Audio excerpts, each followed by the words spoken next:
Hi, Kristen LeVanway, the Realtor Gal with Home Smart Real Estate. Hey, I had a conversation today with a customer service representative at Chase Bank, and I just wanted to pass on a few things that I learned that I thought were pretty interesting with respect to short sales.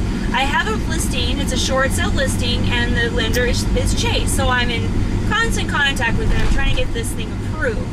Short sale, of course, we're selling the home for less than what is owed to the bank, so we need their approval before we can complete the transaction. We submitted the packet to them, our buyer's offer, and then our reverse qualification packet to Chase back in January. Yeah, it's now May. We're still waiting for their approval, and you know that wouldn't be unusual. It looked like we were going to get an approval back in April, but something happened. Everything just kind of stopped. The first thing what I noticed is when the Making Home Affordable program came out, it was a lot harder to get through at Chase, and then about a month later, all communication just ended. So it was a great conversation today with this customer service representative, because what she shared with me is that over the last month or so, the number of short sales submitted to Chase has increased by a factor of 10. So they've gotten about 10 times the number of short sale applications.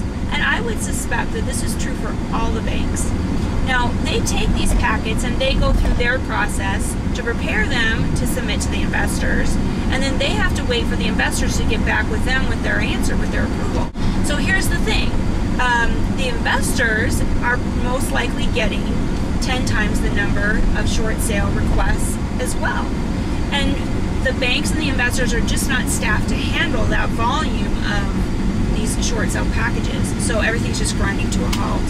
In fact, the customer service representative at Chase shared with me that, yeah, the negotiator that I was talking to, and I could call her and she'd give me an update, they've all been instructed to cease that, to end all communication except for that final, yeah, it's approved phone call that we get, or email, or fax, or however they choose to send that to you.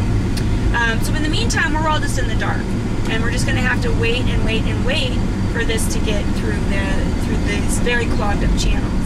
So if you're looking at a short sale, this is something you need to keep in mind, because short sales, they were no fun before this, but from what this gal is telling me, they're going to become a lot less fun in the very near future. So it's going to be interesting to see what happens. The bank-owned properties, the inventories of those are shrinking. The short sales, an exercise in frustration. So it'll be interesting to see how this affects the market. Anyway, that's a heads up for you. If you're trying to buy a short sale, my heart goes out to you, but sometimes that's the only deal you can get, or it's a really special house. And of course, if you're looking at a different price range, like the upper price ranges, then the situation's probably different. But just for the average house, a short sale is a tough way to go. So anyway, if you have any questions or comments about short sales, if you just want to call me and cry on my shoulder, then go ahead and send me an email at kristen@therealtorgal.com. Thank you and have a great day.